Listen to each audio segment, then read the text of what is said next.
The insider lingo for how we change, the process by which we change to become more like Jesus, is spiritual formation. Here's a working definition from Dallas Willard. Spiritual formation in the Christian tradition is a process of increasingly being possessed and permeated by the character traits of Jesus as we walk in the easy yoke of discipleship with Jesus, our teacher. Here's the key idea I want to open up with. Spiritual formation isn't a Christian thing. It's a human thing. To be human is to be dynamic, not static, meaning we're all being shaped, we're all being formed every second of every minute of every hour of every day. Put another way, and we don't like to hear this in particular in kind of anti-authority, whatever, end of the Oregon Trail, Portland, but we're all a disciple of somebody or something. The question is not, are you an apprentice of somebody? It's who or what are you an apprentice of? Meaning you are all, myself included, we're all being formed, we're all being shaped. The question is, what are we being formed and shaped into? Now, on that note, two paradigms I want to walk you through. The first we call unintentional spiritual formation. And this is because this is kind of the idea behind this paradigm. This is how, if you just wake up tomorrow morning, you go to school, or you go to work, or you go about your day with your family, whatever, and live with no intentional thought to your apprenticeship to Jesus, this is how you are being and I am being formed and shaped. First, we're all being formed by the stories we believe.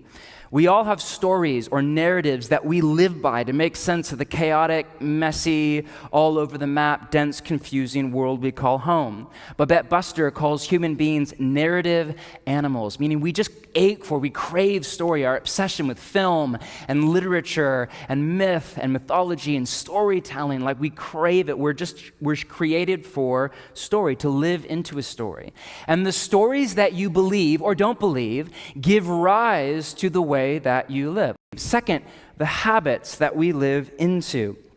All sorts of work has been done over the last few decades in the field of psychology over this idea of the power of habit. It's a best-selling book that's actually worth a read by that name. We are little more than the cumulative effect of our daily and weekly habits. What we do on a regular basis, we become.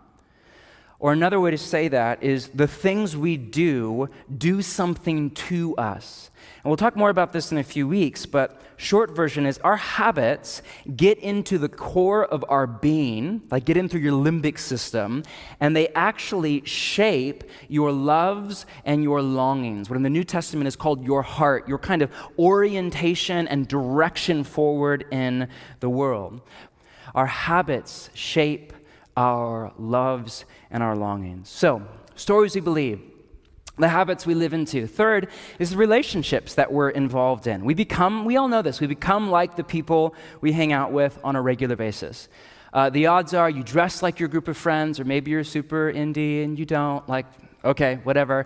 But the odds are you think like your group of friends, you vote like your group of friends, or your roommate, or your family of origin, or your office space, or whatever, the people that you're around on a regular basis. The odds are that over time you become like those people. And this is a good thing or a bad thing, or an in-between thing, depending on who those people are.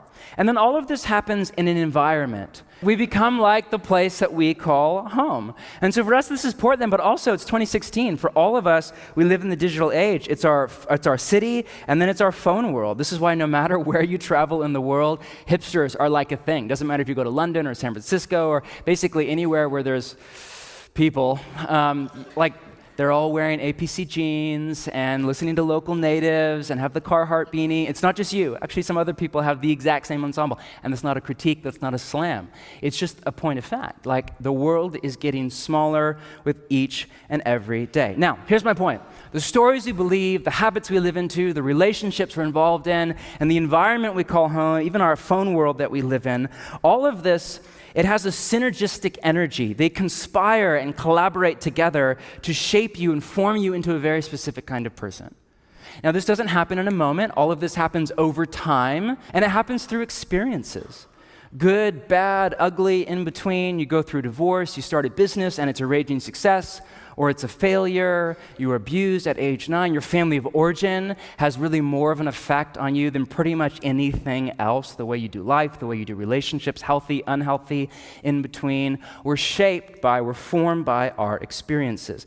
My point for right now is that all of this has an effect on you, and all you have to do is have to wake up tomorrow morning. Like you don't have to plan anything, you don't have to schedule anything, you don't have to strategize. Just wake up, go about your day, and trust me, you are becoming somebody.